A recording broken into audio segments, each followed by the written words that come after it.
Coordinators यानी चतुर्भुज, है ना। तो कोऑर्डिनेटर्स जानने से पहले हम जान लेते हैं कि पॉलीगन क्या होता है। पॉलीगन का मतलब होता है बेटा बहुभुज। बहुभुज का मतलब क्या, जिनमें मोर देन आपकी साइड हो वो बहुभुज कहलाता है। मोर देन 2, दो से अधिक अगर साइड है तो वो आपका पॉलीगन है। यानी आपका ट्रायंगल, आपका रेक्टेंगल, आपका पेंटागन, आपका हेक्सागन, आपका ऑक्टागन, ठीक है, ये सब क्या है, पॉलीगन में आते हैं। पॉली का मतलब होगा बहुत, जिसमें ज्यादा साइड है। तो हम डिफिनेशन में अगर बात करें तो डिफिनेशन कहती है a polygon is a simple closed figure made up a line segment formed by joining three of more than non-collinear non-planar point is called polygon। यहाँ पर दो बातें हैं, एक लाइन सेगमेंट, तो आपको लाइन सेगमेंट के बारे में बताया था, part of line is called line segment. तो 2 या 2 से अधिक, 2 या 2 से अधिक मोर देन, जब साइड आपस में मिलती हैं तो एक पॉलीगन बनके तैयार होगा। यानी आपका रेक्टेंगल, आपका ट्रायंगल, ये सब बेटा पॉलीगन है। क्यों, देखो मोर देन 2 साइड है तो पॉलीगन क्यों कहा गया, क्योंकि रेक्टेंगल में 3 साइड, 4 साइड, ट्रायंगल में 3 साइड, पेंटागन में 5 साइड, हेक्सागन में 6, इससे डॉट डॉट डॉट, तो ज्यादा साइड हो गई तो हम क्या बोलेंगे, तो पॉलीगन बोलते हैं। तो पॉलीगन की अगर डिफिनेशन पूछी जाए तो आप एक लाइन में बोल सकते हैं more than 3 side. More than मतलब ज्यादा से कम 3 साइड और ज्यादा से ज्यादा साइड, तो वो आपका कहलाता है पॉलीगन। पॉलीगन कितने टाइप के होते हैं, तो there are 2 types of polygon, एक कॉन्वेक्स पॉलीगन और एक concave polygon. Concave polygon, convex polygon क्या है आपका, तो आपका ट्रायंगल, रेक्टेंगल, पेंटागन, ये आपके आ जाते हैं आपके कॉन्वेक्स में। और कॉनकेव में बेटा ऐसे फिगर जो क्लोज्ड तो हैं लेकिन उनका कोई साइड फिक्स नहीं है, वो आपके आ जाते हैं कॉनकेव। आप फिजिक्स में जब पढ़ोगे लाइट चैप्टर तो वहां पर कॉनकेव और कॉन्वेक्स पढ़ोगे, तो वहां पर कॉनकेव का मतलब होता है गुफा के जैसा। तो देखो इन फिगर में गुफा के जैसा बना, यानी अगर आप ध्यान से देखें तो केव ऐसे है, कॉनकेव फिजिक्स की अगर हम बात करें, और कॉन्वेक्स की बात करें तो जिसका बीच का पोर्शन मोटा हो, किनारे पतले होते वो कॉन्वेक्स हैं, और जिसका बीच का पोर्शन पतला और किनारे मोटे हो वो बेटा आपको कहलाता है कॉनकेव। मैपल फिगर है, ट्रायंगल, रेक्टेंगल, देखो उनके सब बीच के मोटे, तो ये आपके कहलाए कॉनकेव और कॉनिक। तो कॉनकेव आपके क्या है, जिनका बीच का पोर्शन पतला है ना। यानी ऐसे कहने का हम मैथ की भाषा में बात करें तो इन रेगुलर फिगर को हम कॉनकेव कहते हैं और रेगुलर फिगर को हम कॉन्वेक्स कहते हैं। कॉनकेव कॉन्वेक्स हो गया। बात आती है पॉलीगन। पॉलीगन को क्यों पॉली कहते हैं, तो पॉली का मतलब क्या होता है, बहुत, मैनी, और गन का मतलब होता है एंगल, जिसमें बहुत से एंगल होते हैं वो पॉलीगन कहलाता है। बहुभुज, चतुर्भुज यानी 4 भुजाओं से घिरी हुई आकृति को चतुर्भुज कहते हैं। Enclosed bye 4 side is called coordinator. 4 भुजाएं हैं तो कोऑर्डिनेटर। बेटा आपका कोऑर्डिनेटर टॉपिक बहुत इंपॉर्टेंट है, ये 9th में चैप्टर 7 8 के रूप में है, बहुत पूछा जाता है। तो कोऑर्डिनेटर कितने टाइप के होते हैं, तो 6 टाइप के होते, तो 8 टाइप के हैं लेकिन नॉर्मली हम 6 टाइप के बोलते हैं, जैसे parallelogram, rhombus, kite, rectangle, square और ट्रापेजोइड।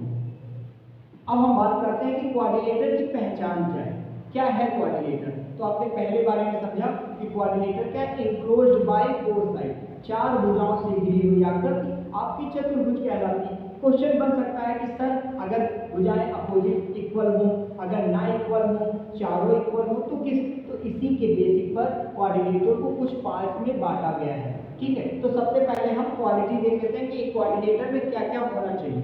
जैसे 4 साइड, हमारे सामने एक कोऑर्डिनेटर है जिसका नाम ABCD कोऑर्डिनेटर है। देखो इसके 4 साइड है, AB side, BC side, BC side और AD साइड। तो हमारे कोऑर्डिनेटर में कितनी साइड होनी चाहिए।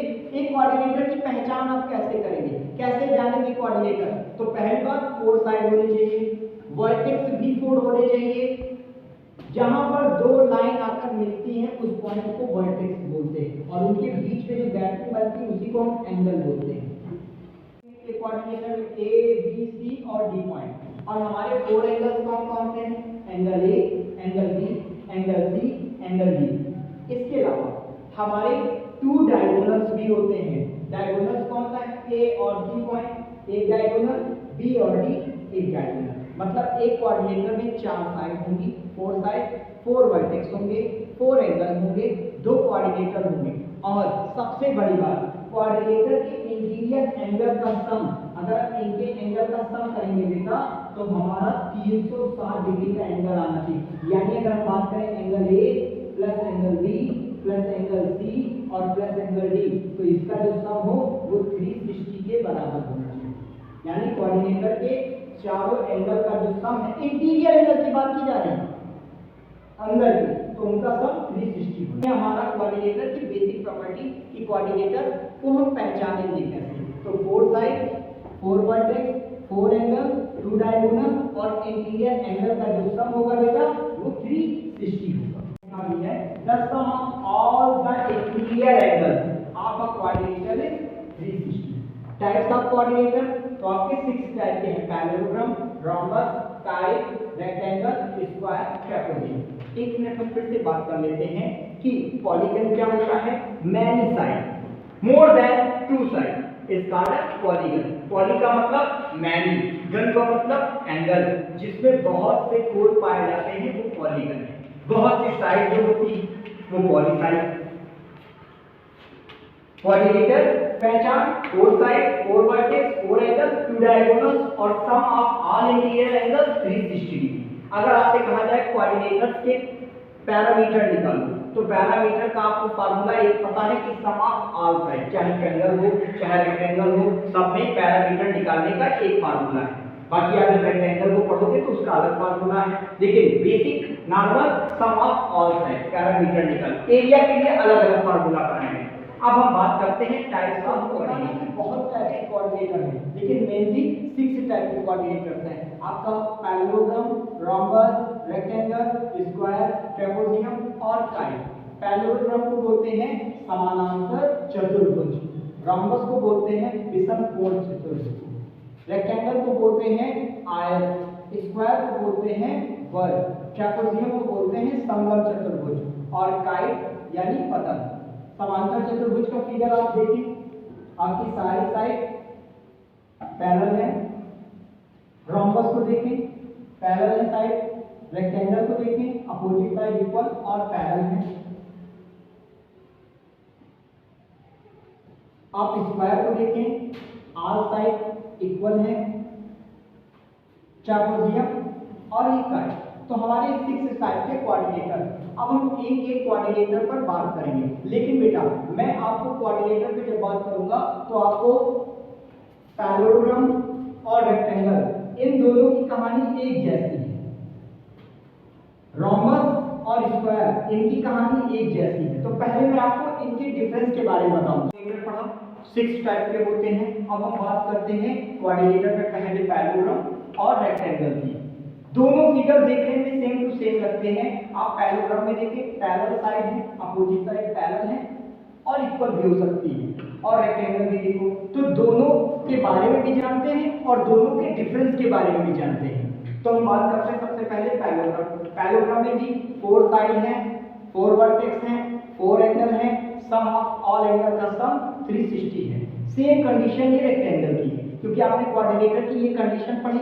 अब पैरेललोग्राम क्या है, इनका क्या कैरेक्टर है? तो पहला है a coordinator whose opposite side are parallel. एक पैरेललोग्राम है तो इसका अपोजिट साइड यानी AB के पैरेलल आपका DC होगा और AD के पैरेलल आपका BC होगा। पहला पॉइंट है कि AB के अपोजिट जी जो है ये पैरेलल होगा और AD के जस्ट अपोजिट BC ये पैरेलल होगा। इक्वल भी हो सकता है, लेकिन आपके रेक्टेंगल में क्या है, अपोजिट साइड इक्वल भी होंगे और पैरेलल भी होंगे। यानी AB के बराबर BC होगा इक्वल और AB के पैरेलल आपका DC होगा। लेकिन पैरेललोग्राम में जरूरी नहीं है कि इक्वल हो। पहली बात समझ लेना कि पैरेललोग्राम में अपोजिट साइड पैरेलल होंगी, जरूरी नहीं है कि इक्वल हो। जबकि रेक्टेंगल में अपोजिट साइड इक्वल तो होंगी ही होंगी और पैरेलल भी होंगी। एक बात। दूसरी बात अगर करते हैं, अपोजिट साइड आर इक्वल, इनके अपोजिट साइड क्या होंगे, इक्वल होंगे। ठीक, मैंने कहा कि अपोजिट साइड पैरेललोग्राम के पैरेलल भी होंगे और इक्वल भी होंगे, लेकिन जरूरी नहीं है कि इक्वल हो, जबकि इनके अपोजिट साइड इक्वल भी होंगे और पैरेलल भी होंगे। इस 180, अब सबसे बड़ी बात उस दिन आपको एडजेसेंट एंगल पढ़ाया गया था। एडजेसेंट एंगल क्या होता है? जैसे एंगल ए और एंगल बी, अगर एंगल ए और बी का सम करोगे तो 180 आएगा, एंगल बी और सी का सम करोगे तो 180 आएगा, सी और डी का सम करोगे तो 180 आएगा। यहाँ पर मैंने लिखा भी है एंगल ए प्लस बी बराबर 180, एंगल बी प्लस सी बराबर 180, एंगल डी प्लस सी बराबर 180, यानी एडजेसेंट एंगल ये और ये अगर इन दोनों का सम करोगे तो 180 होगा, इनका सम लोगे तो 180 होगा। पैरेललोग्राम की सबसे खास कंडीशन यही है कि एडजेसेंट एंगल का सम 180 होगा, जबकि अपोजिट एंगल बी के अपोजिट एंगल डी है ये इक्वल होगा। तो आपके अपोजिट एंगल क्या होंगे? इसके इक्वल होंगे। Opposite angles are equal, angle A बराबर एंगल सी, एंगल डी बराबर एंगल बी, यानी इसके अपोजिट ये है और इसके अपोजिट ए, तो एंगल ए के अपोजिट एंगल सी ये इक्वल होगा, एंगल डी के अपोजिट एंगल बी इक्वल होगा, ठीक। लेकिन एडजेसेंट एंगल का सम बेटा 180 होगा और टोटल एंगल का सम 360 होगा। समझ लो कि a coordinator whose opposite side are parallel, opposite side are equal, opposite angle are equal, the sum of adjacent angle is 180 degree, और जो डायगोनल्स होंगे वो बाइसेक्ट करेंगे ईच अदर। डायगोनल जैसे AC डायगोनल और DB डायगोनल, तो ये एक दूसरे को बाइसेक्ट करेंगे, मतलब AO के बराबर आपका OC होगा। जब अब रेक्टेंगल में कंडीशन लिखो, रेक्टेंगल में भी 4 साइड, 4 भुजाएं, 4 वर्टेक्स, 4 एंगल, लेकिन इनमें और इनमें एक बात कॉमन, इनमें अपोजिट एंगल इक्वल हुआ, इनमें भी अपोजिट एंगल इक्वल हुआ, पर एक बात, इसमें प्रत्येक एंगल आपका 90 डिग्री होगा, प्रत्येक एंगल 90 डिग्री होगा, ईच एंगल इज 90 डिग्री। सबसे बड़ी कंडीशन यही है कि all interior angle measuring 90 degree, जबकि इसमें ईच एंगल 90 डिग्री नहीं होगा, इसमें अपोजिट एंगल इक्वल होगा और एडजेसेंट एंगल का सम 180 होगा। तो हम एक लाइन में कह सकते हैं कि एक रेक्टेंगल को तो पैरेललोग्राम बोला जा सकता है, लेकिन एक पैरेललोग्राम को रेक्टेंगल नहीं बोला जा सकता है। अब रेक्टेंगल की कंडीशन क्या है कि all interior angle measuring 90 degree, diagonal इसके क्या होंगे? इक्वल होंगे और डायगोनल बाइसेक्ट करेंगे। सेम कंडीशन रही, बस दो डिफरेंस है, पहला इसपे डायगोनल इक्वल लेंथ के होंगे, दूसरा ऑल इंटीरियर एंगल जो होगा मतलब प्रत्येक एंगल 90 डिग्री का होगा, अपोजिट एंगल इक्वल भी होंगे और सम ऑफ एडजेसेंट एंगल 180 होगा, जबकि इसमें अपोजिट एंगल इक्वल होंगे लेकिन सम ऑफ एडजेसेंट एंगल 180 होगा, पर ईच एंगल देखो प्रत्येक एंगल 90 डिग्री नहीं होगा। तो क्वेश्चन एक बनता है 9th क्लास में, क्या पैरेललोग्राम को रेक्टेंगल बोला जा सकता है? रेक्टेंगल नहीं बोला जा सकता, लेकिन एक रेक्टेंगल को पैरेललोग्राम बोला जा सकता है। डन। पैरेललोग्राम की कंडीशन, अपोजिट साइड पैरेलल और इक्वल, डायगोनल बाइसेक्ट करेंगे, अपोजिट एंगल इक्वल होंगे और एडजेसेंट एंगल का सम 180 होगा, जबकि रेक्टेंगल में ईच एंगल 90 डिग्री के होंगे, अपोजिट साइड इक्वल और पैरेलल होंगी और डायगोनल एक दूसरे को बाइसेक्ट करेंगे, ठीक। कोऑर्डिनेटर की वही पूरी प्रॉपर्टी, 4 साइड इसमें 4 साइड इसमें, 4 एंगल 4 वर्टेक्स और सम ऑफ ऑल एंगल का सम इंटीरियर 360। डन।